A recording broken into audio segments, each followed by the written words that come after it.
Yang terhormat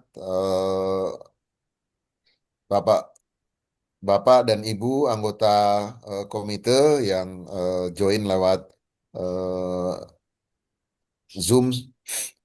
Yang terhormat para narasumber dalam diskusi ini yaitu Bapak Ambang Priyonggo, kemudian Bapak Bayu Wardana, dan juga moderator Pak Guntur Saragi.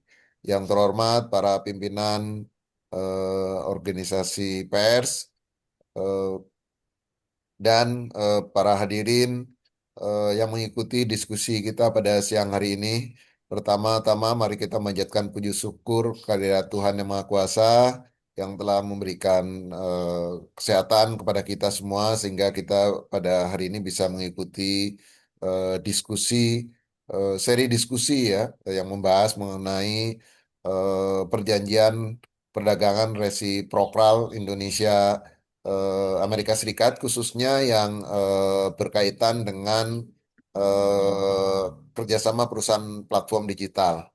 Bapak Ibu hadirin yang saya hormati, seperti kita ketahui bahwa pada 19 Februari 2026 Presiden Prabowo dan Presiden Trump telah menandatangani kesepakatan eh, perdagangan, dan ada waktu 90 hari. Kalau kita hitung mundur, ini sebenarnya tinggal sisa waktu 32 hari sebelum perjanjian ini eh, diratifikasi oleh parlemen ya, oleh DPR.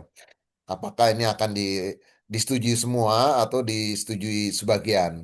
Eh, kita tahu bahwa dalam perjanjian perdagangan tersebut, khususnya di pasal 33, 3.3 maksud saya, itu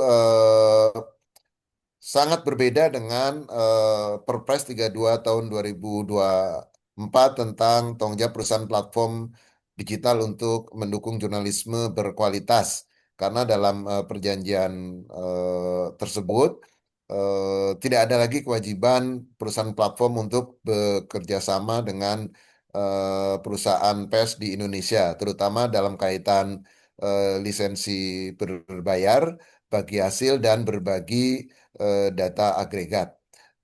KTP 2JB atau Komite Publisher Rights, begitu mendapat informasi adanya perjanjian ini, kita langsung mencoba mengambil sikap. Kita rapat sehari setelah kita tahu ada perjanjian dagang yang terutama ada klausul yang sangat bersinggungan dengan Perpres 32 tahun 2024. Komite membahas, dan kemudian pada hari Selasa, eh, sekitar 5 hari kemudian, komite bertemu dengan komunitas pers, dan kita sama-sama tahu kita sudah membuat semacam apa kesepakatan bersama, dan kemudian membentuk tim ya, tim khusus lah ya. Dan kita juga atau komite bersama teman-teman komunitas pers, kemudian kita mencoba bergerilya menemui para stakeholders untuk meyakinkan bahwa perjanjian Indonesia Amerika, terutama di pasal 3.3 tersebut yang tidak lagi mewajibkan kerjasama ya, tiga kerjasama itu bertentangan atau sangat berbeda dengan Perpres 32 tahun 2024. Komite bersama komunitas pers sudah bertemu dengan Wakil Menteri Komdigi, kemudian kita juga bertemu dengan Sekretaris Kementerian Koordinator Perekonomian. Kemudian kami juga bertemu dengan eh, Wakil Menteri Pertahanan, dan pada hari Selasa ya, lalu ya, Selasa atau Senin ya, lupa nih hari ini, kami juga bertemu dengan parlemen ya, dengan fraksi Demokrat. Dan tentu kami terus akan mencoba meyakinkan para pemangku kepentingan bahwa perjanjian tersebut bisa mengancam apa namanya, perjanjian kerjasama atau kewajiban kerjasama sebagaimana diatur dalam Perpres. Hari ini kita akan mengadakan diskusi dan kita terus akan bersuara sampai kemudian ada kepastian ya eh, dari pemerintah maupun dari parlemen terutama karena memang ada waktu 90 hari yang sekarang tinggal tersisa 32 hari sebelum perjanjian tersebut diratifikasi.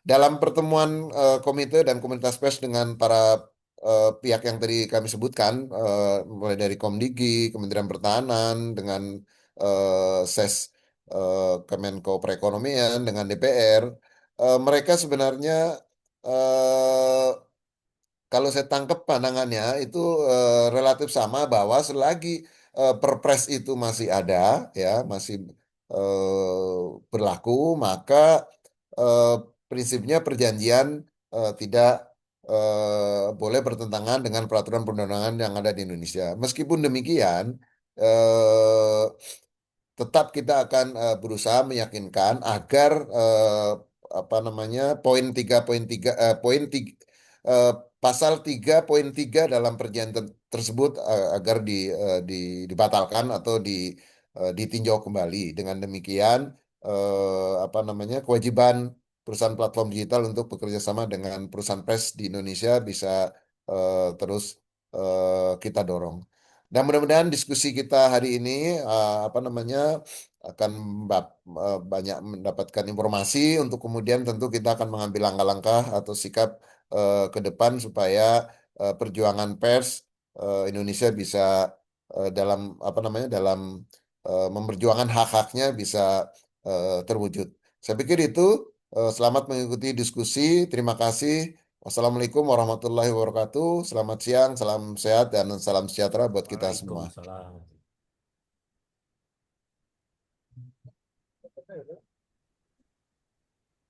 Terima kasih kepada Bapak Suprapto atas sambutannya yang telah disampaikan. Kepada para hadirin, dipersilahkan untuk mengisi formulir absen yang telah dikirimkan di kolom komentar. Selanjutnya, acara inti yaitu sesi diskusi yang akan dipimpin oleh moderator kita, Bapak Guntur Saragih sebagai anggota Komite Publisher Rights. Dengan narasumber pertama, yaitu Bapak Bayu Wardana, Sekretaris Jenderal Aliansi Jurnalis Independen atau AJI. Kepada Bapak Guntur dipersilahkan untuk memulai sesi diskusi. Iya, terima kasih Mbak Marsha. Assalamualaikum warahmatullahi wabarakatuh. Yang saya hormati Bapak Pro Suprapto, Ketua KTP 2JB. Di sini juga ada beberapa anggota.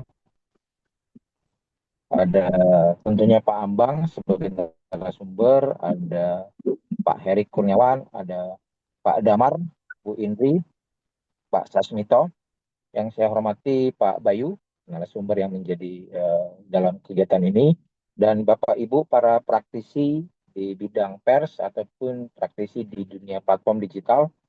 Di sini ada Pak Usman Kamsong, terima kasih atas kehadirannya. Bapak Ibu sekalian, dalam diskusi kita kali ini, kita akan tentunya menindaklanjutin berbagai kegiatan yang sudah dilakukan merespon ART yang terjadi antara pemerintah Indonesia dengan Amerika Serikat yang bersinggungan dengan pers. Salah satunya tadi sudah disampaikan oleh Pak Ketua. Jadi tentunya ini 32 hari tadi Pak Ketua menyampaikan deadline-nya, dan tentunya diskusi kita sehingga makin berkembang dan makin mengkerucut terhadap upaya sampai pada detik-detik terakhir dari proses ratifikasi perjanjian ART. Dengan ini, dalam diskusi ini kita alhamdulillah sudah dihadiri oleh Pak Ambang Priyonggo. Pak Ambang ini adalah anggota komite periode 2024-2027 di bidang pengawasan. Berikut saya sampaikan CV singkatnya. Beliau mengambil pendidikan PhD tentang kajian jurnalisme dan komunikasi di Universitas of Malaya, Malaysia 2022. dia selesaikan Master of Arts di bidang jurnalisme internasional, konsentrasi di bidang manajemen media di University of Westminster, London, dan dia juga lulusan dari sastra Inggris Universitas Erlangga di tahun 2000. Saat ini Pak Ambang adalah sebagai dosen penuh waktu full time di Universitas Multimedia Nusantara sejak 2009. Tentunya hal-hal lain tidak disampaikan di sini karena ingat waktu yang pendek. Berikutnya, narasumber berikutnya adalah Bapak Bayu Wardana. Bapak Bayu Wardana adalah Sekretaris Jenderal AJI Indonesia periode 2024-2027. Kemudian menjabat, Pak Bayu merupakan pemimpin umum Independen.id dan editor di RRI. Pak Bayu juga menjabat sebagai Ketua Bidang Data dan Informasi periode 2021-2024, lulusan Universitas Gadjah Mada, dan sekarang tetap menjadi resmi untuk sebagai Sekjen AJI. Barangkali itu profil singkat dari Pak Bayu. Nanti dalam diskusi nanti kita akan berikan kesempatan paparan masing-masing narasumber. Yang pertama Pak Bayu, mungkin 20 menit Pak Bayu ya maksimal untuk di paparan. Nanti berikutnya kesempatan kedua paparan kepada Pak Ambang Priyonggo, sekitar 20 menit Pak Ambang. Ini kalau dosen biasanya 2,5 jam, ini tantangan bagi Pak Ambang nih. Baru berikutnya sesi kedua, nanti akan ada tanya jawab. Bapak Ibu silakan raise hand di platform Zoom atau nanti bisa juga mengisi kolom chat untuk bisa mengajukan pertanyaan. Barangkali itu prosesnya nanti dalam diskusi kita kali ini. Kesempatan pertama saya berikan kepada Pak Bayu Wardana untuk memaparkan bahan untuk menjadi pemantik diskusi. Silakan Pak Bayu.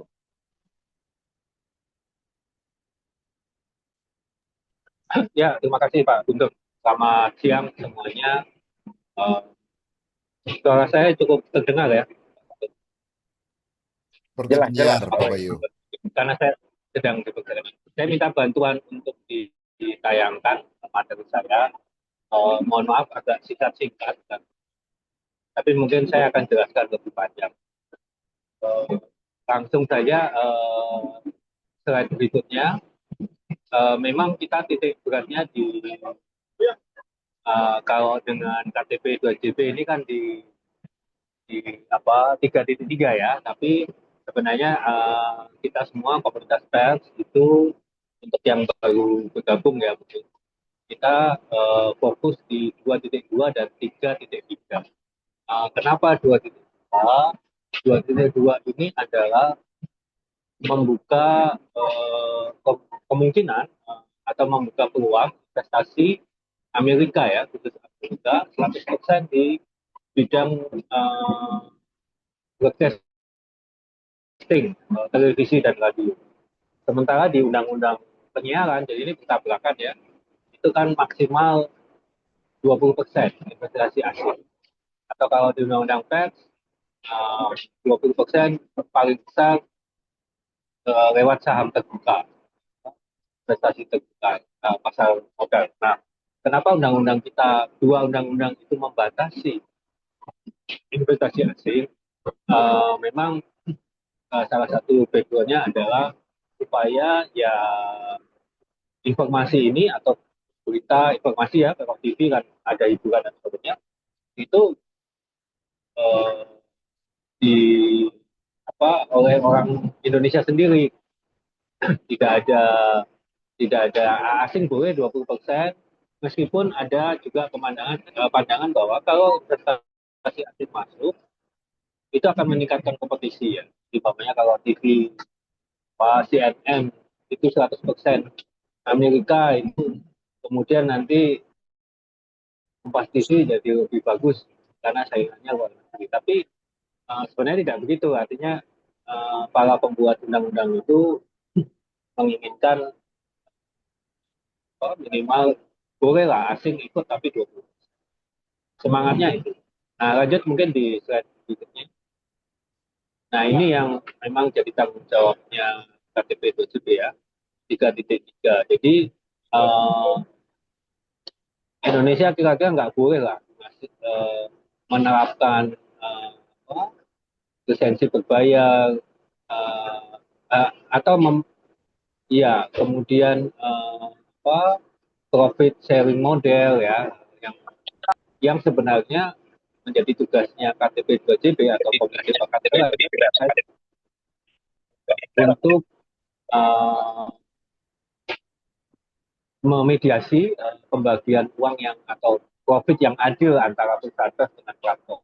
Nah ini aturan ini tidak boleh kalau di AFT, harus pasar bebas lah, terserah suka-sukanya platform lah, kira-kira begitu. Nah, memang tadi kalau di pengantar dari Pak Suparto, itu beberapa pejabat kita ngomongnya begitu tuh. Meskipun ART-nya ngomong gini, tapi hukum Indonesia begini, maka yang diprioritaskan hukum. Ya sebenarnya agak malu-maluin ya. Kita bikin perjanjian, tapi nggak konsisten dengan undang-undang. Tapi di luar itu sebenarnya eh, perbedaan perjanjian dengan undang-undang kemudian bisa jadikan alasan untuk seperti platform menghindar. Kalau di Perpres, eh, Public Select kan wajib gitu ya, wajib bekerja sama dengan perusahaan pers. Tapi dengan ART ini kan tidak wajib, maka pastilah kalau saya sebagai platform, sebagai pengusaha, saya pasti ambil yang aturan yang lebih menguntungkan. Itu sangat sangat normal. Maka sebenarnya di sini butuh tegasan dari pemerintah. Karena ini kalau tidak dilakukan, maka ya media online ini kan pemasukannya makin turun ya, apalagi dengan AI. Nah, kalau tidak ada pembagian yang adil, maka akan banyak media online yang harus tutup, gitu ya. Tentu kalau kami dari sisi AJI lebih apa, menekankan jangan sampai teman-teman itu di PHK dan sebagainya. Oke, slide berikutnya. Nah, ini situasi ya, bagaimana situasi, mungkin saya mengupdate beberapa yang tadi sudah diupdate juga. Jadi kalau saya menilai sebenarnya kan perjanjian ini dan setelah bertemu dengan ini ya, tes tesmen, saya ikut dengan teman-teman komite, apresiasi lah untuk teman-teman komite karena sangat cepat merespon isu ini gitu ya, bahwa ini harus juga direspon dengan cepat, gitu. Tidak perlu banyak birokrasi. Kemudian, nah ketika saya ikut dengan teman-teman komite ke asesmen untuk perekonomian, sangat terlihat bahwa memang dia yang leading ini, isu ini, yang atur perjanjian sampai katanya sampai malam lah ini dan sebagainya. Namun ketika kita menjelaskan dampak dari apa, poin 2.2 dan 3.3, mereka tidak paham. Jadi bagaimana berunding? Jadi saya menduganya adalah mereka ini berunding dan fokus di soal tarif. Gimana caranya supaya tarif diturunkan? Kan Indonesia waktu itu kena 32 atau, sehingga ketika itu diturunkan jadi 19%, teman-teman Kominfo ini merasa ini sebuah kemenangan, sebuah keberhasilan. Iya, mungkin dari sisi itu betul, tetapi di sisi lain sebenarnya banyak sekali, tidak hanya soal teks ya, soal apa, kain bekas yang dicacat-cacat itu juga merugikan, tapi itu nanti kita omongkan di hal yang lain. Tapi ini merugikan industri pers, merugikan industri broadcast, merugikan industri online media. Nah ini mereka nggak paham, dan saya berani bilang mereka tidak berkonsultasi dengan yang paham. Jadi juru runding ini nggak bertanya ke Dewan Pers, nggak boleh ditanya lah Dewan Pers apakah dukungnya atau tidak. Nggak bertanya ke Komdigi. Dalam diskusi yang lain, saya tidak ikut yang parlemen, tapi saya ikut dalam diskusi yang diselenggarakan KNRB ya, Komite Nasional Reformasi Penyiaran. Nah, waktu itu hadir tuh dari komisi dan mengakui bahwa mereka juga terkaget-kaget. Kok begini? Jadi kan ini ada yang uh, tidak tidak benar dalam proses yang ahlinya tidak dilibatkan. Oke, lanjut.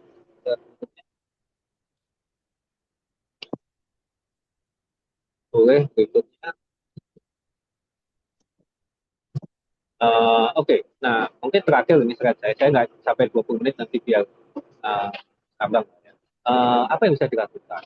Saat ini AJI, Serios, Solidaritas Global dan Indonesia Global Justice itu sedang mengajukan gugatan ke PT UN untuk meminta pencabutan dari total semua dicabut. Karena kami beranggapan prosesnya tidak tidak benar, tidak tidak kuat, bahkan melanggar menabrak banyak undang-undang. Nah, semoga kita menang gitu ya. Kalau menang ya kita bisa rayakan atau kita bisa bernafas lega gitu ya. Tidak ini prosesnya masih persidangan di awal. Nah, tapi ada peluang lain sebenarnya. Kalau dari sisi komunitas pers kan memang saya sepakat dengan komite tuntutannya adalah ini dihapus saja dua pasal ini. Karena nggak ada hubungannya dengan tarif tarif perdagangan. Nah, ada ratifikasi, kita kerja ratifikasi DPR. Kalau tidak salah hitungan saya itu maksimal 20 Mei.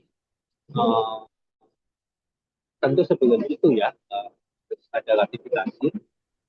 Tapi nah maka sudah tepat ya komite melobi Demokrat dan saya mendorong untuk komite ketemu fraksi lain maupun komisi satu gitu ya untuk meyakinkan bahwa ini jangan diratifikasi atau kalaupun diratifikasi pasal yang teks itu dihapus. Uh, slide saya kok hilang? Uh, slide-nya hilang ya. Uh, itu ya peluangnya ke DPR.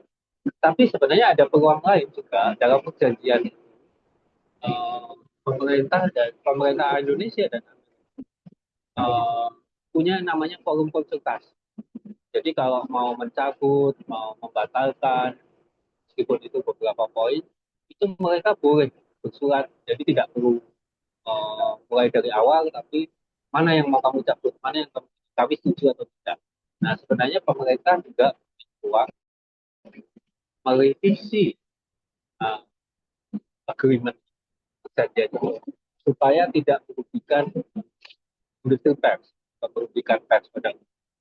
Jadi menurut saya kita komite dengan teman-teman organisasi pers yang lain, kita ke DPR tetap jangan hanya satu, tapi kalau bisa semua atau fraksi ya komisi satu. Nah, yang kedua lobby lagi ke pemerintah. Nah, Mas Prapto dan teman-teman di komite, kalau kita mengacu ke notulensi pertemuan dengan Sesmen Menko Perekonomian, mereka akan membawa aspirasi kita untuk ke tingkat yang lebih tinggi. Namun kalau tidak salah di catatan itu mereka minta KTP 2JP itu memberikan bukti-bukti soal transparansi apa yang merugikan selama ini dengan kerjasama dengan platform yang saat ini masih dianggap merugikan, itu buktinya apa? Mungkin kan teman-teman KTP 2JP punya ahlinya lah ya, Mas Christian yang lain itu untuk menghitung apa nih selama ini perjanjiannya berapa persen. Terutama sebenarnya begini teman, kalau media-media yang besar kayak Kompas.com, Detik dan sebagainya, mereka punya bargaining yang kuat sama platform karena mereka punya konten dan viewers atau netizen yang cukup banyak sehingga semacam Google itu mau umpamanya bernegosiasi karena mereka butuh ini yang Ini besar nih, pasar yang besar. Dan itu selalu dicontohkan ya oleh pejabat kita bahwa sebenarnya sukarela aja nggak apa-apa. Betul, kalau yang besar-besar. Tapi yang mediocre, yang kecil-kecil, itu tidak mana mau platform bernegosiasi. Nah, disitulah pentingnya Perpres itu adalah mewajibkan. Disitulah pentingnya hadirnya komite untuk apa, menegosiasikan atau memediasi uh, dengan platform. Jadi kebutuhan Perpres itu tetap dipertahankan sebenarnya mungkin teman-teman yang media online menengah dan kecil yang butuh karena mereka tidak punya bargaining yang cukup kuat dengan itu saja dari saya mungkin. Jadi mungkin tindak lanjutnya saya mengusulkan tetap ke DPR lebih banyak, tapi juga kita ke Kemenko lagi, mas-mas dan mbak komite dengan membawa beberapa bukti baru bahwa inilah yang merugikan dan ini kita perlu advokasi. Begitu saja saya kembalikan ke Pak Guntur. Terima kasih.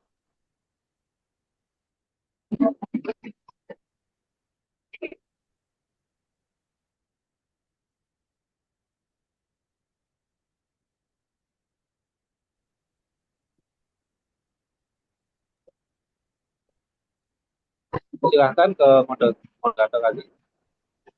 Ya, Saya cukup. terima kasih.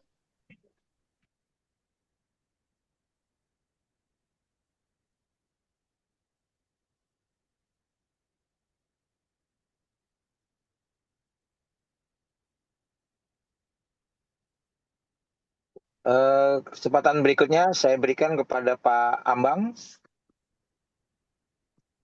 Sama Pak Ambang, 20 menit. Oke, ya, baik, terima kasih Pak Guntur. Oke, sebentar saya coba share screen dulu. Oke. Baik, oke. Terima kasih, selamat siang Bapak Ibu sekalian, yang terima kasih atas kehadirannya pada diskusi pada siang hari ini. Tadi yang pertama kita sudah mendengarkan apa yang disampaikan oleh Mas Bayu dari Sekjen Aji ya. Nanti mungkin apa yang saya sampaikan juga sedikit banyak ada overlapnya dengan apa yang disampaikan oleh Mas Bayu tadi. Tapi ini saya coba untuk melihatnya dari skop yang agak lebih besar begitu. Artinya kenapa sih kok kita itu perlu sangat urgent sekali situasinya saat ini untuk kemudian merespon atas apa namanya agreement on reciprocal trade ini begitu ya. Jadi nanti akan saya coba awali dengan melihat kondisi media Indonesia saat ini seperti apa kondisinya, lalu baru kemudian masuk ke beberapa pasal-pasal di ART. Tadi kalau Mas Bayu mengemukakan 2 pasal, tapi sebenarnya lebih dari 2 pasal yang apa namanya yang berkaitan apa namanya dengan ekosistem media. Walaupun tadi 2 pasal itu yang memang sangat berkaitan erat seperti itu. Baik, tanpa menunggu lama, saya akan coba untuk melihat dulu bagaimana sih kondisi media Indonesia kini ya. Kita tahu bahwa sejak adanya ya perkembangan teknologi digital yang sangat luar biasa itu ini memberikan dampak kepada eksistensi media di Indonesia secara umum gitu ya. Tidak hanya di Indonesia tapi secara global lah ya. Tapi dalam konteks Indonesia itu setidaknya ini menimbulkan disrupsi digital ya. Ada 3 area kunci gitu ya kalau kita melihat kenapa kemudian ini menjadi disrupsi begitu ya. Yang pertama kita melihat adanya perubahan ekosistem informasi ya, karena memang teknologi digital ini mengubah banget pola konsumsi informasi, relasi antara produser dalam konteks ini publisher gitu ya dengan audiens itu juga sangat berubah gitu ya.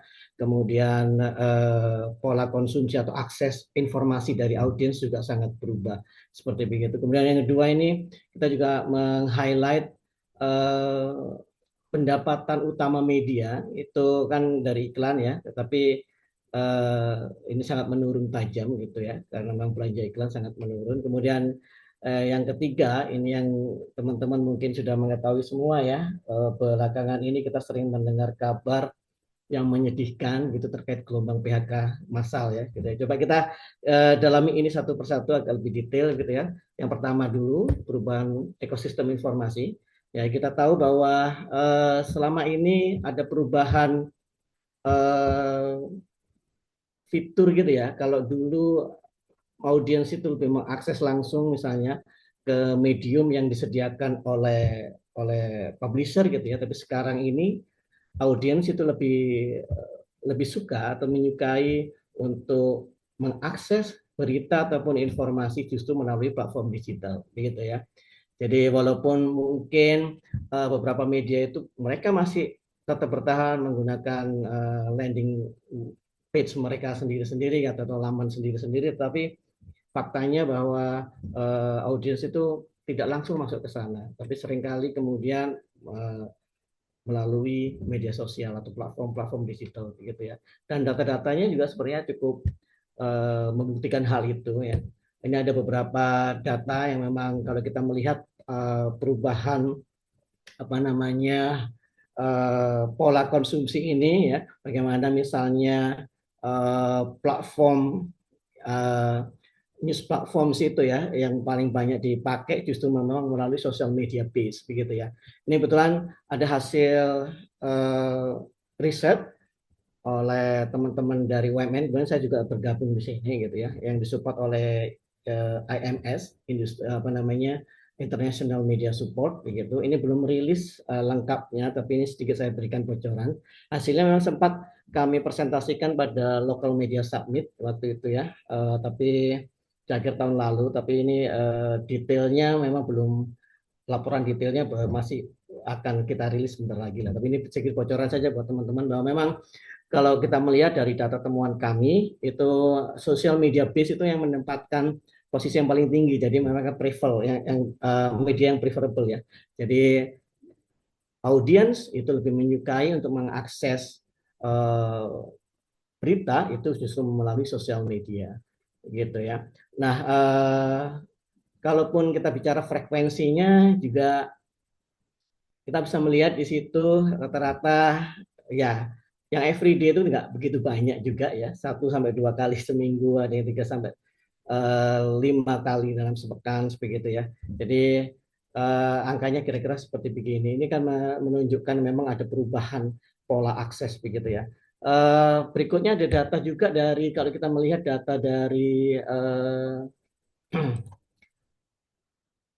We Are Social gitu ya, ini juga menarik ini ya, kalau kita melihat dari bagaimana misalnya rata-rata per week ya, audiens itu spend ternyata hanya sekitar 4 jam 57 menit seperti begitu ya. Jadi nggak banyak. Kalau kita bandingkan misalnya dengan online video yang angkanya luar biasa 13 jam dalam sepekan begitu ya. Ini kalau angka 4 jam 57 menit ini kita coba konversikan ke hari gitu ya, rata-rata mereka berarti mengakses berita itu hanya, atau informasi itu hanya 42,4 menit dalam sehari. Sangat kecil tuh angkanya, saya kira seperti itu ya. Dan ini angka ini juga kemudian hasil temuan kami juga sama ya, menjustifikasi ya, temuan dari We Are Social ini. Jadi rata-rata memang ya kisarannya di antara 45 menit seperti begitu. Ketika audiens mengkonsumsi berita ya. Seperti begitu. Jadi ya memang perubahan ini tidak bisa dinafikan ya, artinya memang konsekuensi dari perkembangan teknologi digital yang sekarang ini. Begitu. Kemudian kita masuk ke situasi yang kedua ini, bagaimana misalnya terdapat penurunan belanja iklan, yang itu artinya juga penurunan pendapatan, seperti itu ya. Bahwa ada banyak data-data yang menyebut ya 75% pendapatan iklan nasional itu sekarang justru bergeser ya ke media-media, ke platform digital seperti itu ya, seperti Google, Meta, dan TikTok seperti itu ya. Laporan We Are Social juga menyebut dari pengeluaran belanja iklan untuk platform sosial media itu bisa mencapai 50% dari total belanja iklan yang mencapai 6,97 billion USD begitu ya. Kemudian kehadiran influencer itu juga di satu sisi memberikan dampak ya. Artinya ya karena memang ini ada pertumbuhan pasar iklan melalui mereka itu sebesar 14,4% per tahunnya, begitu ya. Jadi ini cukup menggerus sekali bahwa media-media mainstream itu tidak lagi menjadi tempat yang seksi untuk kemudian menampilkan iklan ya, seperti itu. Nah, ditambah lagi di dalam konteks Indonesia ini diperparah lagi kemudian kita tahu bahwa selama ini mungkin media-media bisa berharap ada sumber alternatif gitu ya lewat iklan layanan masyarakat ya, pendapatan lewat iklan layanan masyarakat. Tapi karena ada kebijakan efisiensi anggaran, ya jadi ini semakin memperberat ya tantangan yang memang dihadapi oleh media nasional kita. Begitu. Kemudian situasi yang ketiga, maaf ini sedikit ini data juga ini untuk memperkaya lagi ya. Kalau kita melihat spendingnya apa namanya advertising di platform yang berbasis search engine, kemudian sosial media sama influencer, kita lihat angkanya cukup besar semuanya ya. Di 1,22 billion USD, kemudian untuk sosial media itu spend-nya bisa sampai 1,38 estimated-nya, dan untuk influencer itu bisa mencapai 257 USD begitu ya. Jadi juta USD ya maksudnya. Jadi kita bisa melihat banget bahwa benar-benar media mainstream itu termarginalkan di dalam konteks dunia periklanan seperti itu. Baik, berikutnya kita melihat situasi yang lainnya ini ya, yang cukup memprihatinkan juga bahwa gelombang PHK massal sebagai dampak turunan tadi ya, karena media tidak mampu untuk survive, pendapatannya kurang, maka satu-satunya cara adalah mereka melakukan efisiensi hingga pengurangan tenaga kerja, begitu ya. Nah ini kalau kita melihat data-datanya kan cukup memprihatinkan ya. Kalau data AJI sendiri kan mencatat itu ada lebih 800 pekerja media terkena PHK ya, itu sejak 2024 hingga Juli 2025. Sementara ada data lain lagi dari Dewan Pers yang mencatat ya sekitar 1.200 karyawan media dan jurnalis terdampak PHK sepanjang 2003-2024. Jadi, tapi kan kita tahu bahwa kemungkinan besar bahwa data ini ya diyakini akan jauh lebih besar jumlahnya begitu ya, karena banyak sekali mungkin case-case yang tidak dilaporkan seperti itu. Nah, dari melihat situasi yang sangat memprihatinkan ini gitu ya, tentu kan kita berharap ya bahwa ekosistem media itu makin lebih sustain ya di era digital dengan kehadiran apa namanya Perpres 32 nomor 24 tahun 2024 ini. Tetapi kan kenyataannya kemudian kemarin Indonesia menandatangani ART begitu ya, dan itu ternyata justru berdampak begitu ya, berdampak terhadap potensi-potensi kita untuk apa namanya membuat media itu lebih sustain lagi kan, kira-kira seperti begitu. Nah, ada beberapa klausul ART yang kemudian memang apa namanya cukup memberikan dampak negatif ya. Jadi kalau kita melihat kan di dalam ART kemarin itu memang terdiri dari apa namanya dua tipe gitu ya. Yang pertama itu isinya, yang utamanya itu perjanjian-perjanjiannya, lalu kemudian ada juga lampirannya atau aneksnya begitu ya. Dan ini bagian yang integral begitu ya, tidak terpisahkan, walaupun di lampiran sekalipun itu juga cukup mengikat kita begitu ya. Dan ada setidaknya itu ada beberapa yang sangat bermasalah. Jadi komite sudah melakukan kajian yang lebih intensif lagi untuk menyisir seluruh apa namanya pasal-pasal di dalam ART itu ya, kajiannya lebih akademik ya. Kemudian ada hasilnya, ini yang akan saya sampaikan ini sebenarnya hasil dari kajian akademik yang dilakukan oleh komite yang diketuai oleh, dalam konteks ini timnya diketuai oleh Bu Indri ya, yaitu, dan juga Masa seperti itu. Ada beberapa pasal-pasal yang akan coba saya paparkan di sini. Oke. Yang pertama pasal 3.1 ini terkait Digital Services Tax begitu. Bunyinya adalah Indonesia tidak boleh mengenakan pajak layanan digital atau pajak serupa yang mendiskriminasi perusahaan-perusahaan Amerika Serikat baik secara hukum maupun di dalam prakteknya. Di dalam konteks ini bahwa artinya pasal itu mengharuskan Indonesia untuk menggunakan instrumen fiskal kan begitu ya. Padahal kita tahu sejak 2020 pemerintah itu jelas-jelas ya memungut pajak digital dari transaksi elektronik yang difasilitasi oleh platform gitu ya. Dan ketika juga bicara terkait dengan tingkat komponen dalam negeri, itu Indonesia juga mensyaratkan kan perusahaan teknologi itu wajib memenuhi komponen lokal untuk menyeimbangkan pasar dan memperkuat industri dalam negeri. Jadi ini yang terkait dengan pasal 3.1 ya, seperti itu. Nah, kemudian berikutnya juga ada pasal 3.3 ini soal Digital Trade Agreements. Indonesia wajib berkomunikasi dengan Amerika Serikat sebelum memasuki perjanjian perdagangan digital baru dengan negara lain yang dapat merugikan kepentingan esensial AS. Ini jadi sangat menarik ya dalam konteks ini, bahwa tiap kali nanti Indonesia harus kemudian menandatangani perjanjian yang baru dengan platform digital dari negara yang di luar Amerika Serikat, maka perlu mendapatkan persetujuan. Ini kan ada potensi diskriminasi yang cukup luar biasa, saya kira ya. Jadi ada perlakuan yang lebih menguntungkan bagi platform digital Amerika Serikat gitu dibandingkan dengan platform-platform lain di Indonesia. Kemudian di pasal 3.2 soal facilitation of digital trade juga sama ya, bahwa Indonesia ini wajib memfasilitasi perdagangan digital termasuk tidak mendiskriminasi layanan digital Amerika Serikat, memastikan transfer data lintas batas, serta berkolaborasi dalam keamanan siber. Di dalam konteks ini, kalau kita melihat pasal A, itu jelas-jelas itu melarang kebijakan konten lokal sebenarnya, yang mengutamakan perusahaan pers Indonesia di atas platform digital. Kalau kemudian kita beralih ke subpasal B-nya, itu juga sama, jadi mewajibkan transfer data lintas batas, itu sebenarnya berbenturan dengan Undang-Undang PDP nomor 27 tahun 2022 yang jelas-jelas mensyaratkan adanya evaluasi kecukupan perlindungan data sebelum data pribadi itu dibawa ke yurisdiksi asing. Kan? Kemudian di sini juga nampak bahwa ada indikasi bahwa ini platform asing yang mengakumulasi data audiens Indonesia itu dia tidak akan memiliki hambatan ya. Jadi ini kan semakin memperbesar keunggulan kompetitif mereka ya, seperti itu. Berikutnya ya ada kewajiban yang spesifik. Nah ini yang lebih kepada aneks ya di lampiran.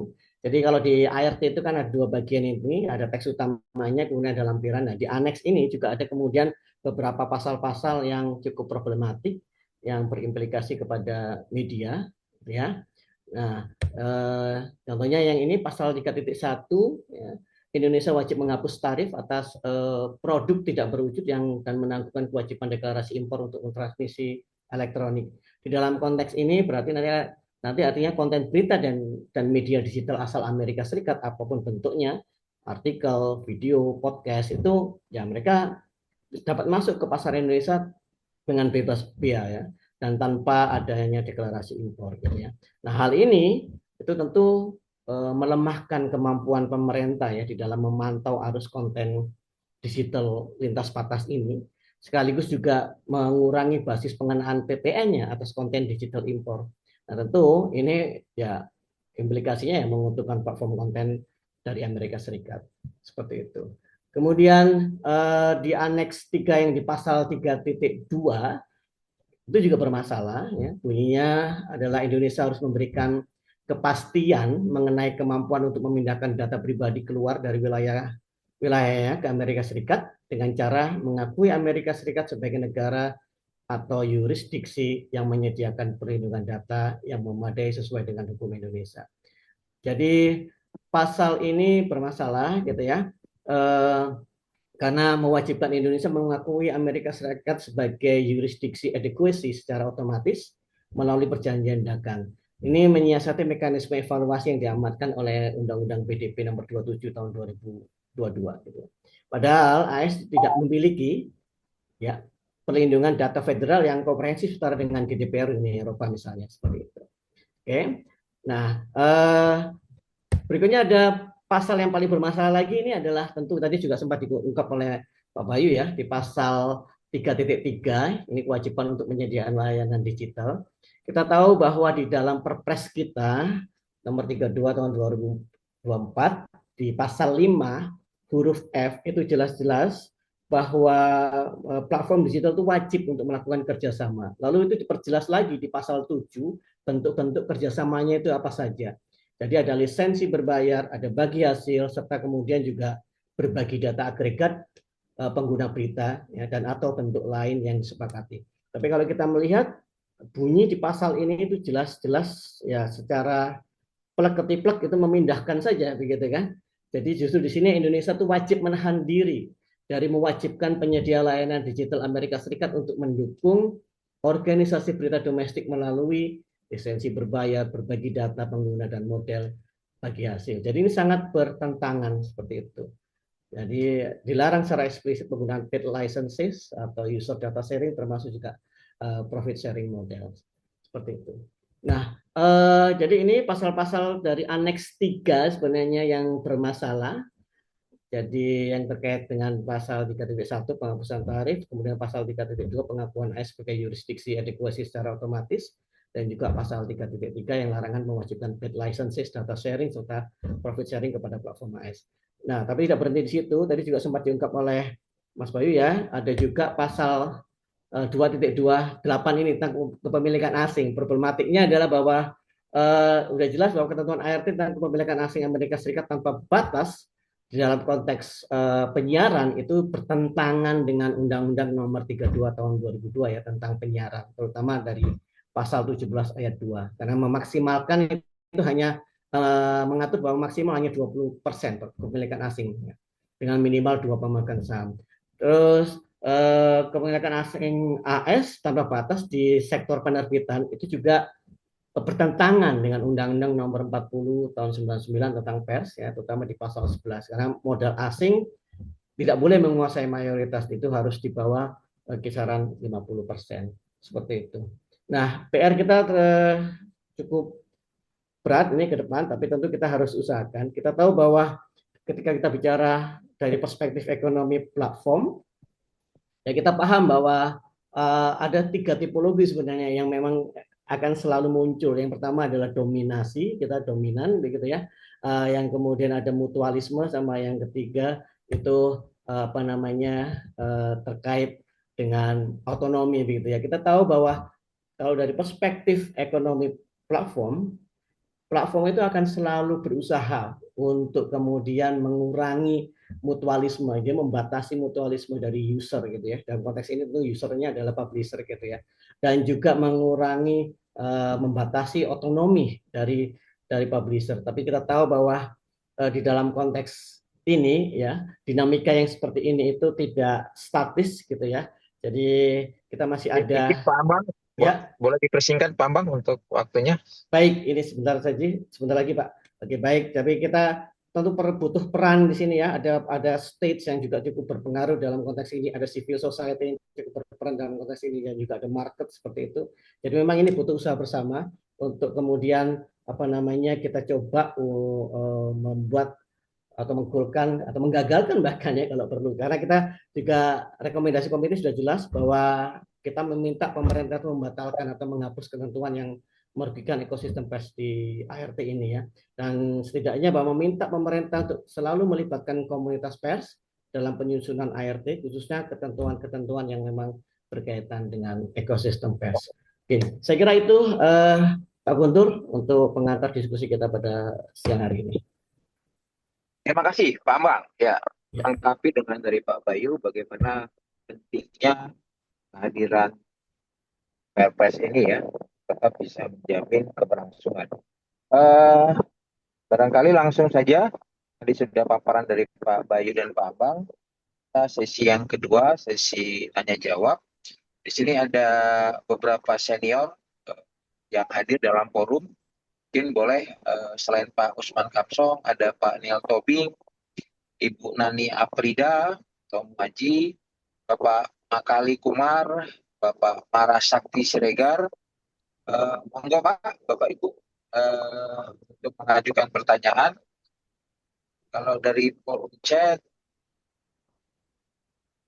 sebelumnya saya juga minta izin nih pada Pak Ambang dan Pak Bayu, apakah boleh panitia membagi paparannya?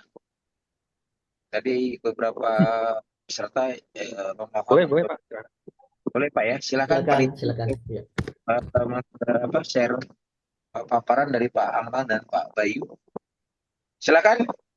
Ada yang pastinya banyak hal yang bisa kita diskusikan dari paparan Pak Ambang dan Pak Bayu.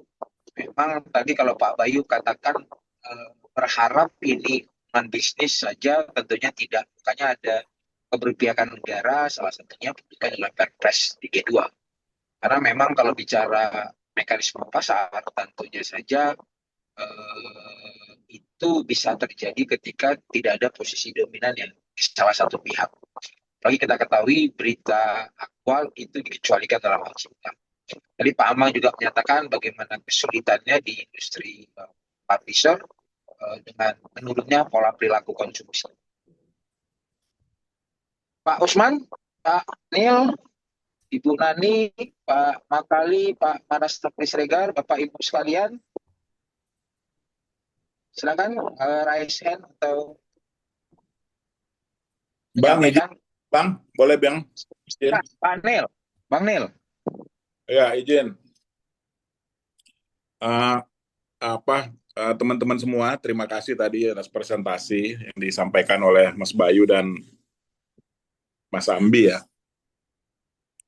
Saya rasa itu cukup lengkap ya informasinya, dan sekarang kita tinggal memformulasikan policy brief gitu ya, yang nantinya akan kita serahkan ke pihak-pihak yang berwenang. Saya belum tahu strategi ke depannya, apakah kita akan masuk melalui Komisi 1.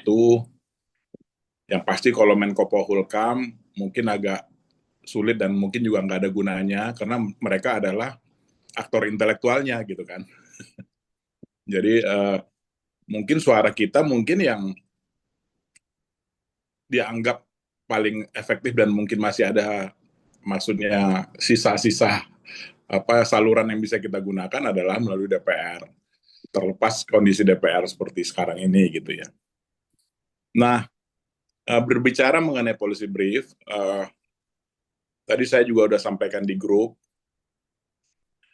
banyak sekali kalimat dan paragraf yang kurang akurat gitu ya, dan overclaim juga gitu. Nah, ini berbahaya, apalagi kalau kita berbicara dengan pakar-pakar debat, pakar-pakar politik yang ada di Komisi 1 misalnya gitu ya. Jadi saya usulkan mungkin kita ada kamar tersendiri gitu ya, tidak di forum ini karena pasti waktunya akan lama, untuk memperbaiki policy brief gitu. Sebenarnya fakta-fakta yang disampaikan oleh Mas Ambi tadi sudah cukup akurat ya, dan mencerminkan realitas yang ada, tetapi kalimat yang ada di draft policy brief ini yang menjadi masalah gitu, karena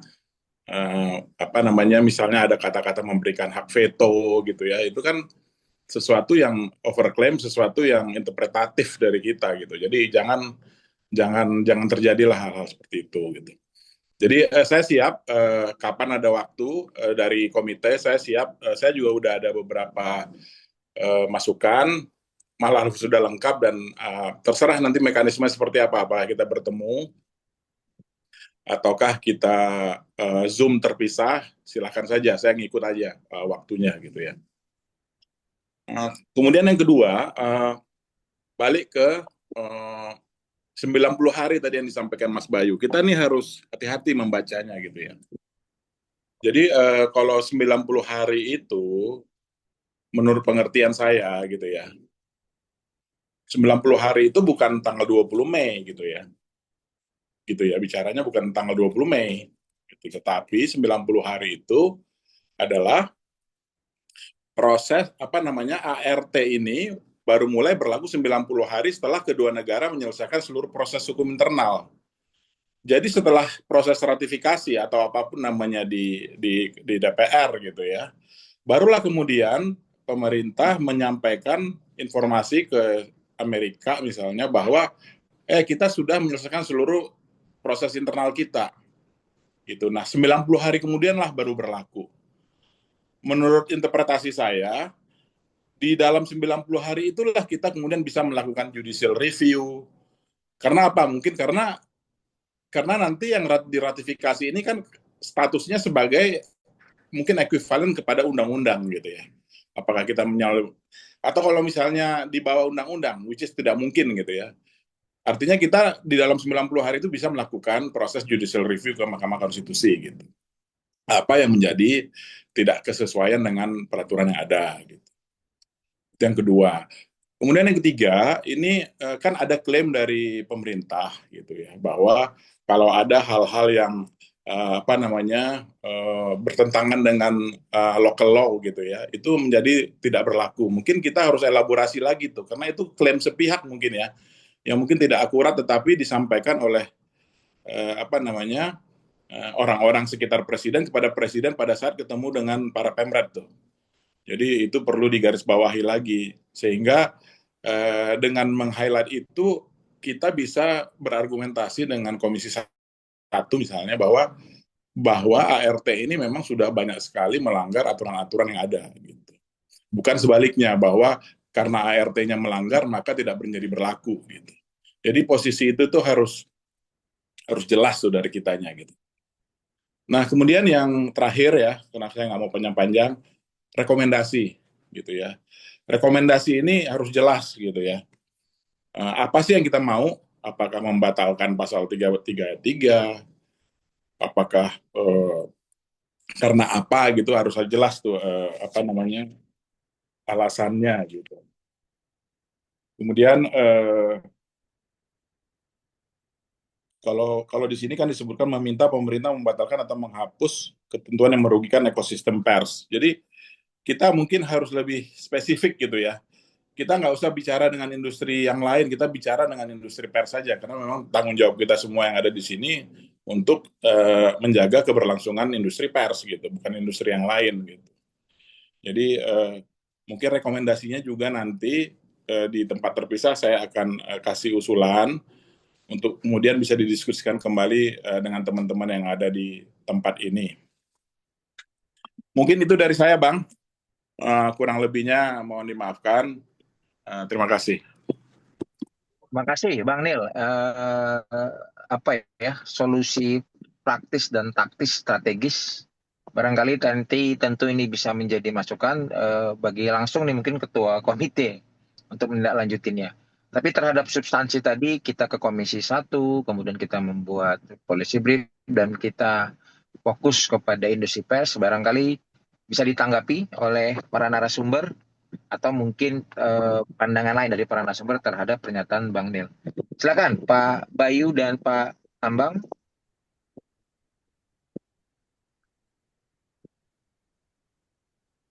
Pak Bayu barangkali terlebih dahulu. Bagaimana Pak Bayu?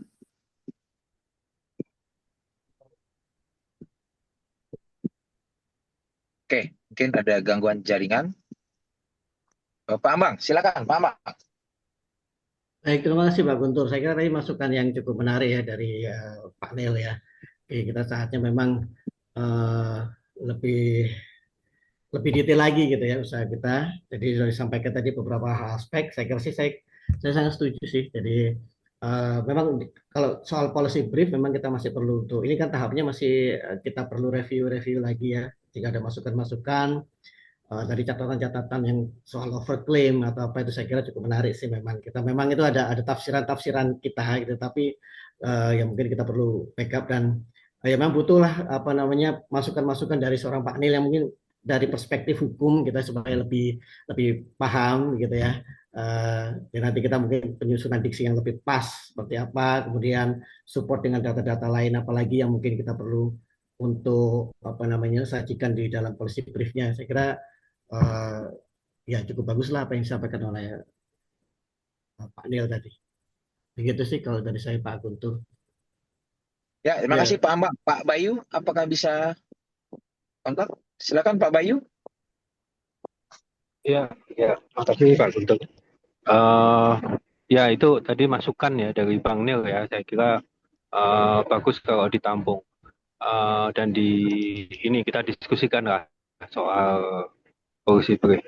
Tapi saya malah melihat begini, isu ART ini sebenarnya masih berputar di elit aja, gitu, terutama di komunitas pers ya. Saya kira kita perlu yang berkepentingan langsung ini kan sebenarnya perusahaan pers ya. Saya kira penting kalau ada diskusi umpamanya di SMSI ini yang ada Pak Makali ini.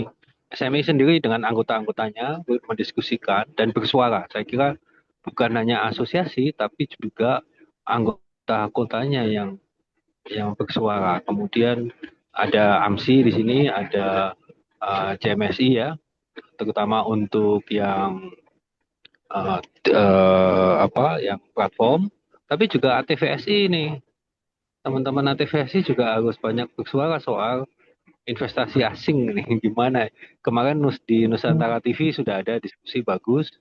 Saya kira bisa diikuti oleh stasiun-stasiun TV yang lain ya. Jadi supaya ini masalah ini nggak hanya berputar di teman-teman pimpinan asosiasi, tidak hanya berputar di komite, tidak hanya berputar di Dewan Pers, tapi juga disuarakan oleh perusahaan-perusahaan pers. Saya kira itu penting ya untuk tidak hanya di pemberitaan ya. Menurut saya kok perlu juga diskusi. Kalau tadi saya concernnya lebih ke ini apa negosiasi dengan platform itu harus segera dilakukan oleh teman-teman yang media-media yang menengah dan kecil mungkin itu yang harus mulai mumpung ini belum jalan manfaatkan komite lapor ke komite kami minta negosiasi bagi hasil yang lebih adil mau ya.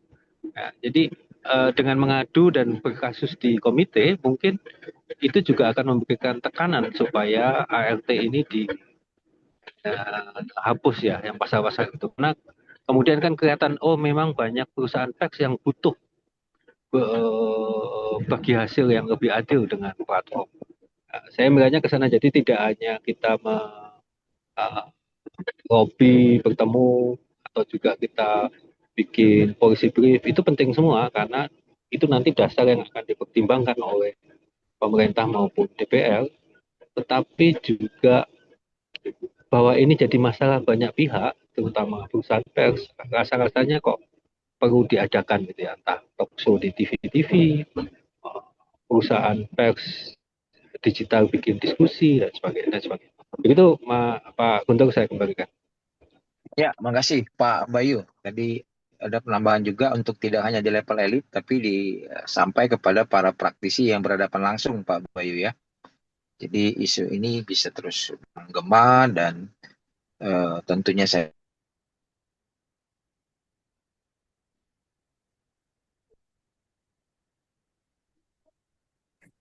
Hilang suaranya. Mungkin sedikit komentar ya menanggapi Mas Bayu. Sebenarnya kalau urusan kepemilikan kepemilikan asing di TV, ya silakan Mbak.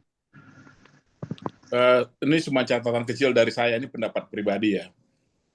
Kalau melihat kondisi keuangan atau kondisi bisnis dari industri TV Indonesia saat ini gitu ya, saya rasa kalau pembatasan 20% itu masih tetap berlaku akan menjadi buah si malakama juga bagi industri TV. Gitu. Artinya apa? Saya bukan menyetujui bahwa dia boleh 100% tidak.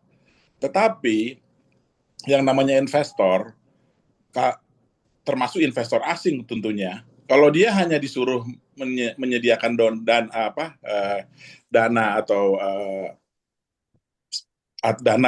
dapat mengakuisisi 20% saham, nggak akan ada yang mau. Itu pendapat saya, tidak akan ada yang mau gitu. Mereka harus punya some sort of control gitu, bukan kontrol editorial ya, tetapi sesuatu yang misalnya CFO-nya dan apa CFO-nya kah atau CTO-nya kah gitu ya. Dan itu tidak akan didapat dengan hanya memiliki 20% saham gitu. Jadi bagi saya kita harus realistis lah. Jadi industri TV juga harus realistis. Kalau memang 20 kalau memang 100% nggak boleh gitu ya. Ya berapa persen yang bisa diizinkan? Definitely 20% tidak akan meaningful sama sekali gitu. Gitu. Itu menurut saya loh ya.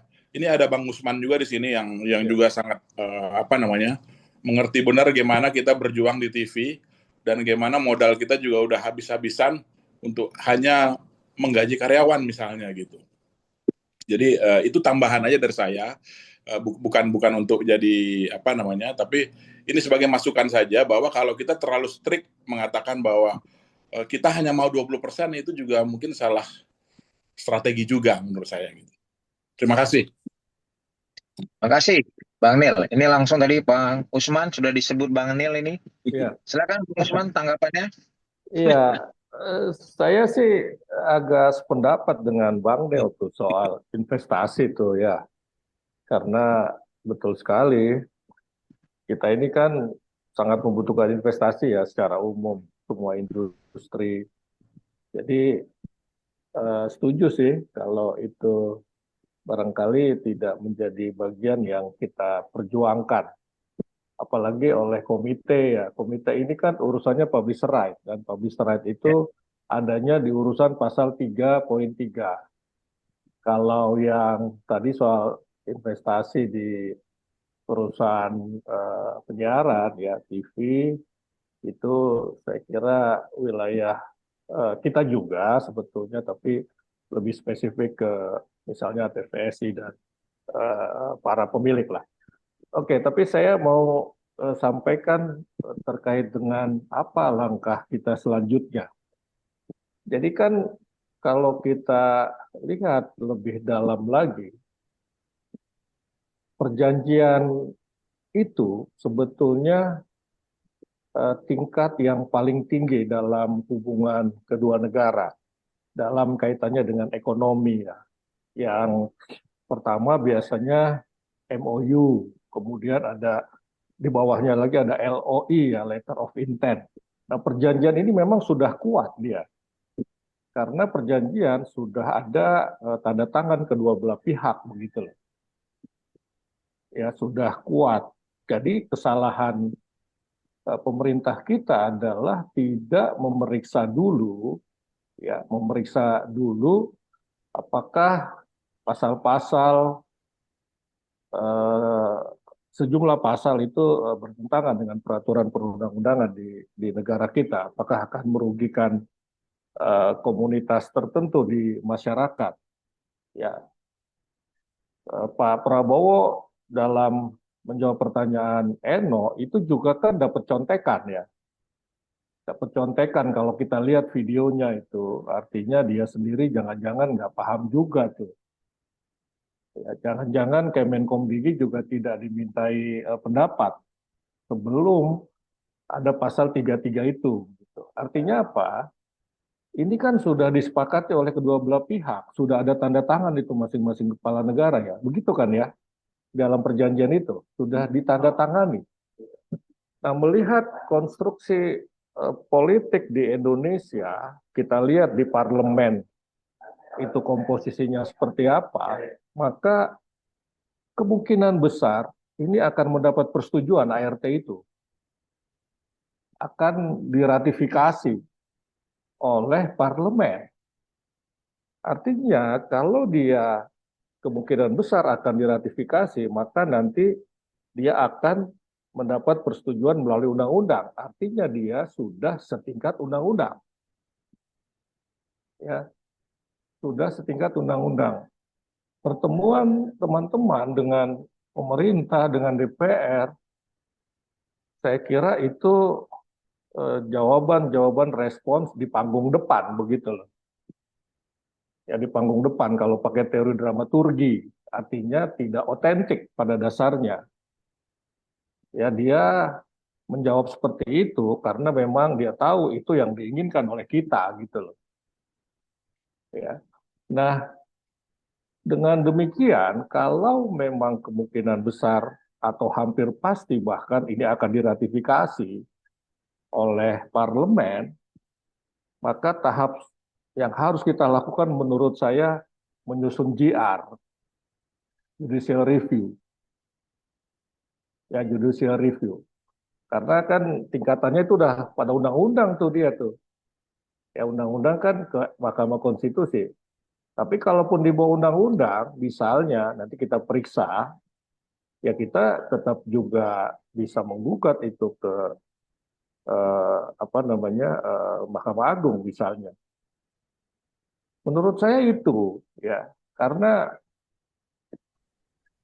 dengan model ya mohon maaf ya, dengan model kepemimpinan yang sulit sekali mendapatkan masukan begitu atau mendengar masukan, bahkan sebelum mengambil tindakan mestinya mendengar masukan dulu, itu saya sih berpikir ini hampir pasti akan diratifikasi. Bahkan bisa kita bilang pasti diratifikasi. Ya nggak usah nunggu 90 hari, bila perlu udah diratifikasi langsung gitu. Dugaan saya sekarang seperti itu gitu. Nah karena itu kita bukan lagi susun polisi brief nih, tapi susun materi gugatan, materi GR gitu loh. Saya kira itu Guntur pendapat saya. Ya, terima kasih Bang Usman. Pendapat yang menarik ya. Jadi udah ada contingency plan ya. Bahwasannya perhitungan Bang Usman tadi ini akan diratifikasi sehingga ruangnya adalah pasca itu. Mungkin begitu ya Bang Usman ya. Barangkali Ya, kita minta tanggapan dari Saya para bisa minta tambah narasumber. satu, saya bisa nambah, ya, Pak Guntur. Oke, sedikit Aku, ya, silakan. aku Ya, ya, silakan Pak. ya, makasih. Ya, Apa yang katakan Bang Usman tadi, saya setuju sekali. Kita selama ini hanya bergerak sebagai wacana, datang ke sana, datang ke sini, wacana. Udah nggak bisa lagi, ya. Judicial review itu tantang, tapi ya ini tadi, apa kita punya gigi tidak? Punya gigi, kekuatan kita apa sih? Ini aja kemarin kita publikasikan pertemuan aja, di antara kita udah mulai, oh ini belum bisa dipublikasi. Gimana kekuatan pers kita itu apa?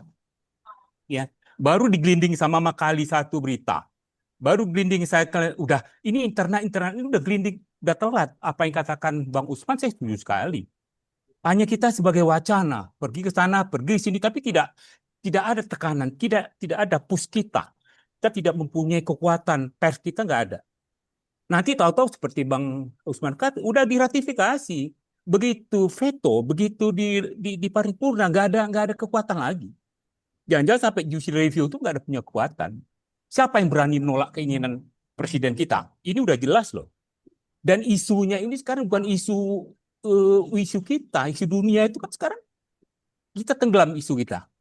Nah mungkin teman-teman yang jago wacana di kelompok ini, ya mungkin apa yang harus kita lakukan tindakan nyata seperti yang dikatakan Bang Nail Kobing 2 minggu lalu kita diskusi di Dewan Pers.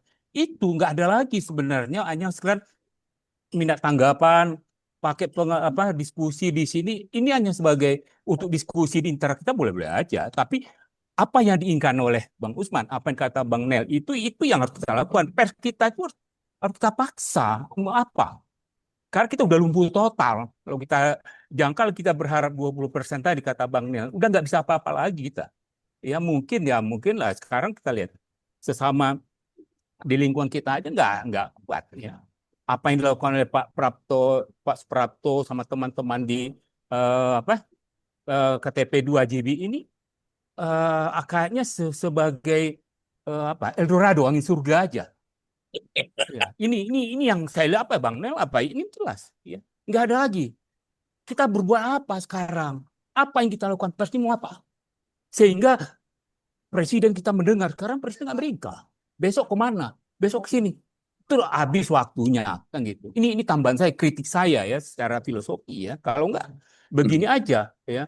Itu tambahan saya. Terima kasih. Assalamualaikum warahmatullahi wabarakatuh. terima kasih Pak Jupri. Pada dasarnya sejalan perlu ada langkah konkret ini 30 hari dan Pak Jupri juga sama dengan Bang Usman tadi meyakini Ya. ini akan diratifikasi, tentu ada plan Iya. jika ini diratifikasi. Udah tidak Barangkali perlu kita teori-teori minta- lagi. Tidak perlu teori-teori lagi, nggak perlu. Actionnya langsung. Ya, Pak Ya, Jupri, nanti kita terima tanya kasih. ke narasumber responnya. Silakan Pak Bayu, Pak Ambang, atau giliran pertama Pak Ambang dulu nih. Tadi Pak Ambang ya. Pak Bayu silakan. Oke, saya Ada dulu ya. kemungkinannya ini sudah diratifikasi dan next-nya ada potensial GR. Ya, Gimana Pak saya Bayu dari Bang Usman dan Pak? Ya, silakan. ya. Silakan Pak Jadi saya Bayu. tanggapin. Iya Pak, dengar suara saya? Cukup dengar ya Pak. suara Silakan saya. Pak. Oke. Jadi saya tanggapi yang terakhir dulu ya dari Bang Fikri. Saya kira inilah kita sebagai masyarakat sipil ini, menurut saya kita harus saling support ya. Jadi kalau memang kita beda cara berjuang, nggak apa-apa, mari berjuang dengan jalan masing-masing gitu. Tapi nanti kita lihat kalau yang sana, yang sebelah berhasil kan kita juga yang senang gitu. Jadi saya kira ini juga ke Bang Usman ya. Jadi mempersiapkan GR saya kira penting juga dilakukan. Ya, mari kita berbagi saja siapa yang menyiapkan GR. Tapi juga kita hormati juga teman-teman komite yang melobi ke sana kemari gitu ya. Tidak bisa sekarang dikatakan belum ada hasil, tapi kan kemarin ketemu Demokrat, entah besok ketemu lagi dengan siapa. Kan kita mau mempengaruhi parlemen kan gitu supaya untuk tidak tidak melakukan ratifikasi. Bahwa itu nanti tidak ada hasil ya nggak apa-apa gitu. Namanya berjuang kok gitu. Jadi mari kita support aja masing-masing gitu ya. Kalau ada yang mau menyiapkan bahan GR-nya, ayo. Ini sedang ada proses policy brief, ayo gitu loh. Jadi jangan disaling ini ya, di ini kita perlu support saja. Nah, soal nanti undang-undangnya mengatakan begitu, Bang Nel. Tapi kalau teman-teman ATVSI atau teman-teman TV swasta merasa itu tidak cukup, rasanya usulkan saja perubahan terutama kan ini ada revisi undang-undang ini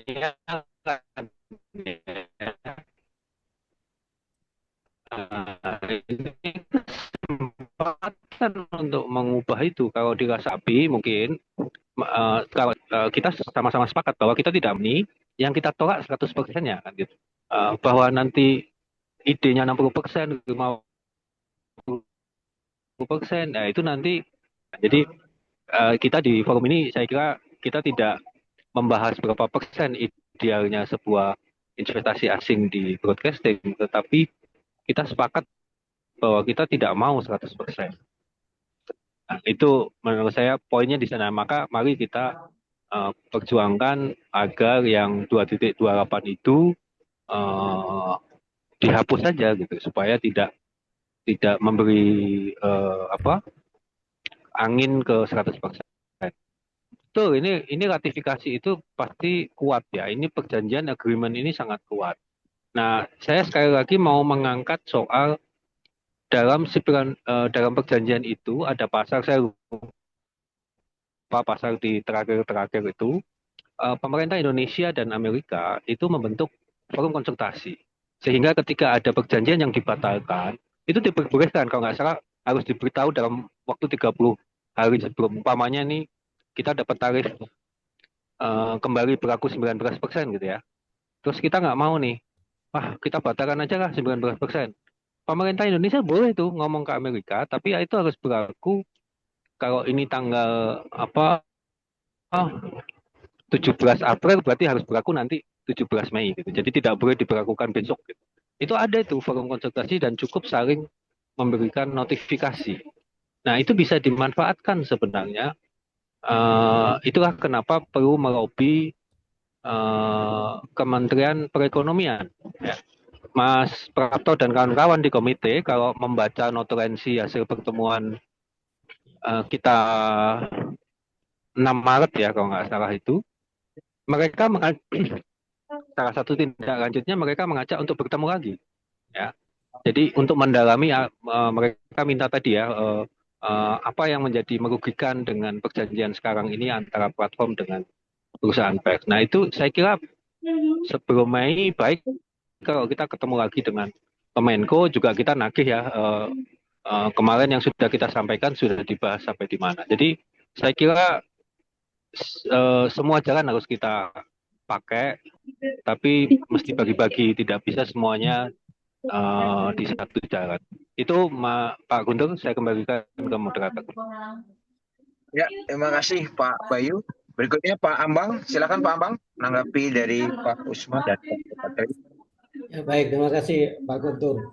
Saya sih sependapat ya dengan Mas Bayu ya, apa yang artinya kan ada peran-peran ini, ada banyak pihak yang kemudian punya peran masing-masing. Kita optimalkan lah, kita berjuang sama-sama.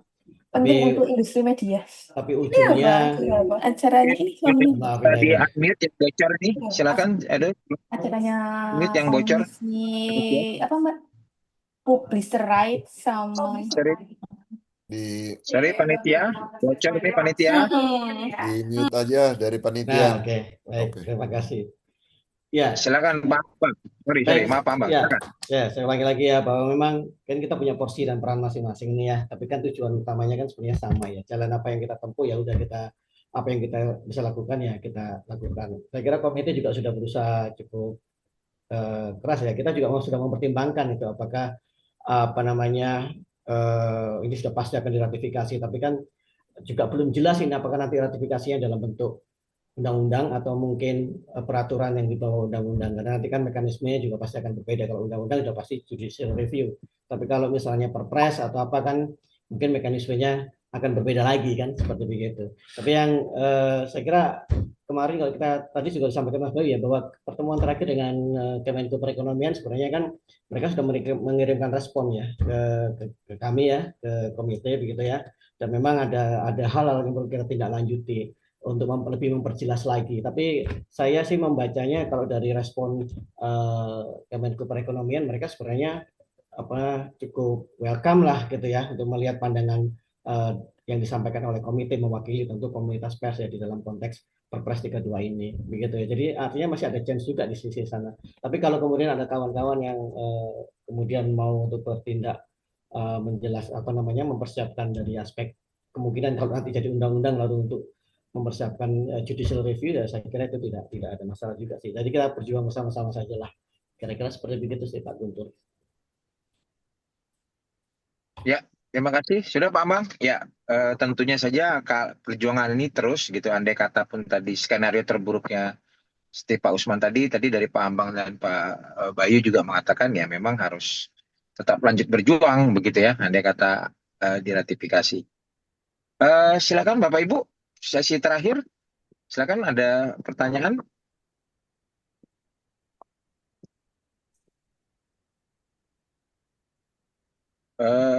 Tidak ada barangkali ya. Mungkin Pak Ketua KTP 2JB, Pak Prapto, tadi sudah banyak hal yang berkembang.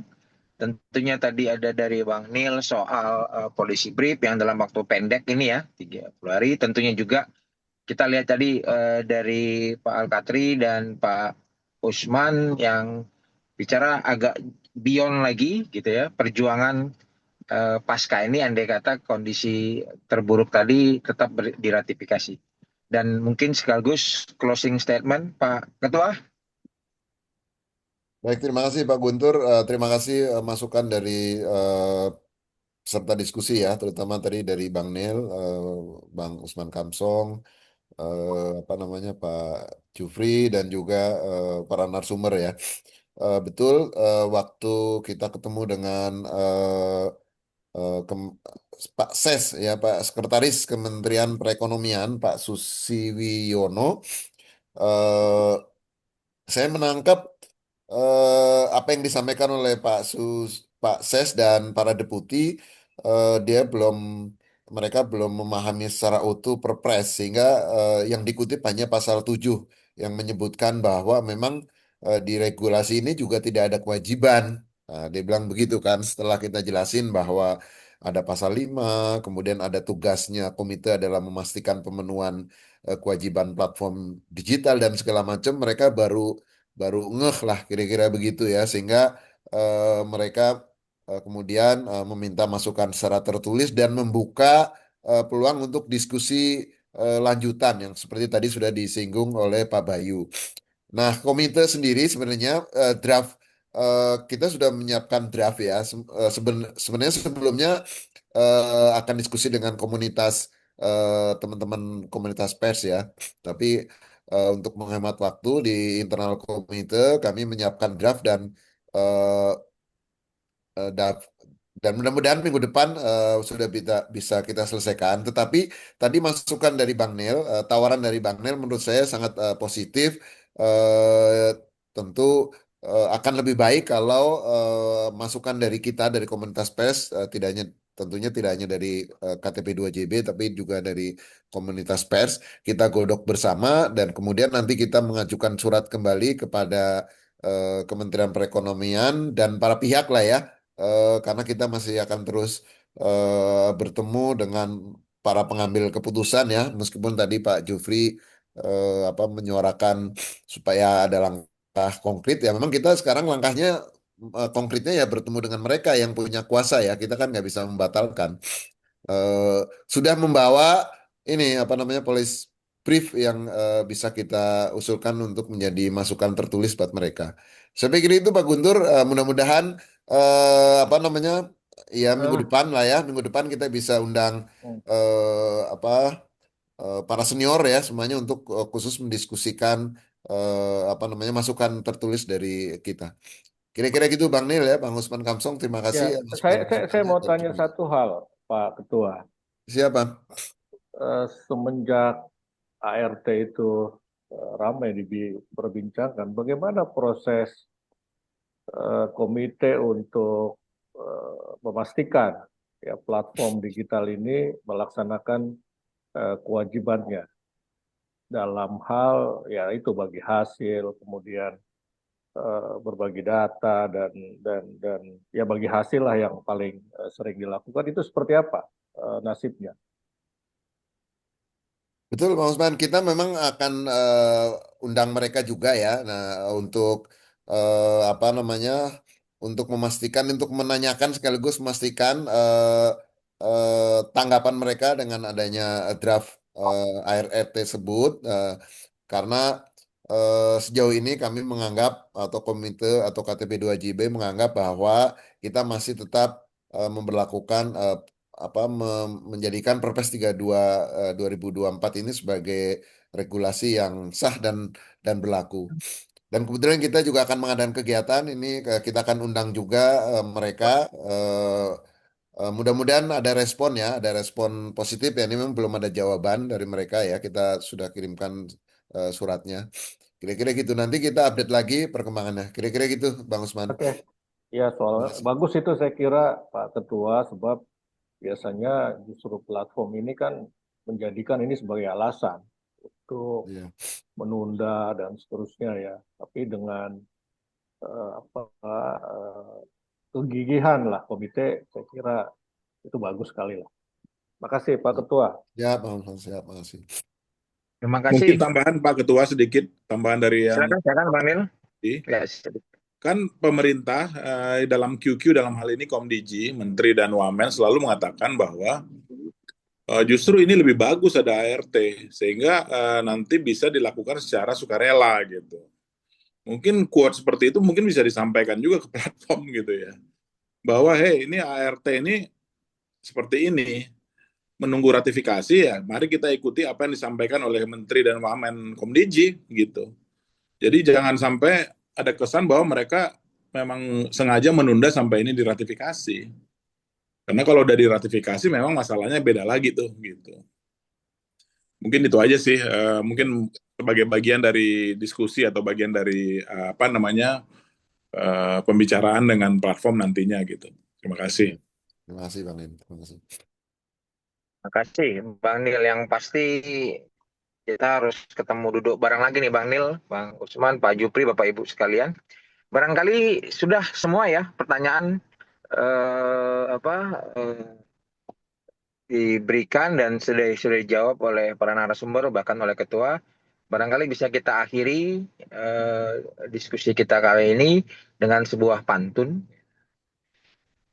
Kalau kita banyak makan pedas, sudah pasti lambung akan was-was. Kalau kita berjuang untuk jurnalisme berkualitas, perjuangan harus berkelanjutan dan tuntas. Wassalamualaikum warahmatullahi wabarakatuh. Saya kembalikan kepada MC. Waalaikumsalam warahmatullahi wabarakatuh. Silakan, Marsha.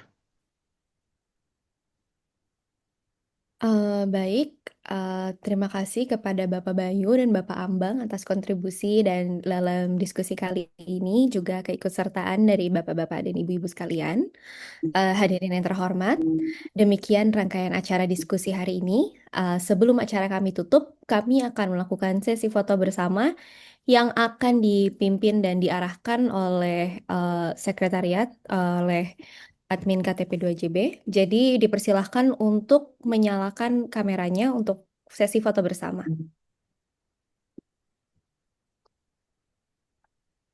Baik, hadirin sekalian, dipersilakan untuk on kamera yang belum on cam, karena akan sesi foto bersama. Dipersilakan untuk yang ingin on cam, atau yang on cam maksudnya, dipersilakan untuk on cam segera. Ya, baik. Saya hitung, ini yang slide 1 dulu ya. 1, 2, 3. Bentar. Baik, tetap on cam. Saya lagi. 1, 2, 3.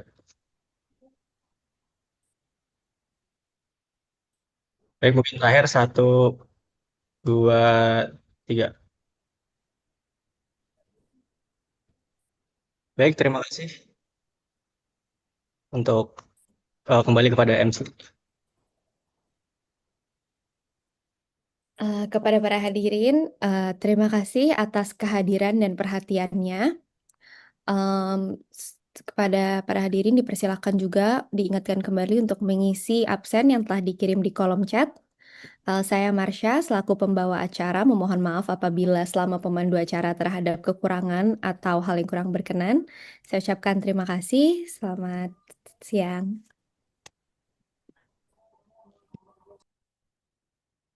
Izin live ya. Terima kasih Pak Ketua, Bang Terima kasih, Usman, terima kasih Pak Baik, Bayu, terima ya, kasih Pak semuanya. Bambang, Pak Izin Guntur, live. semuanya. Oke, Pak Ambang, terima terima kasih Pak Bayu. Terima kasih semuanya. Terima kasih semuanya.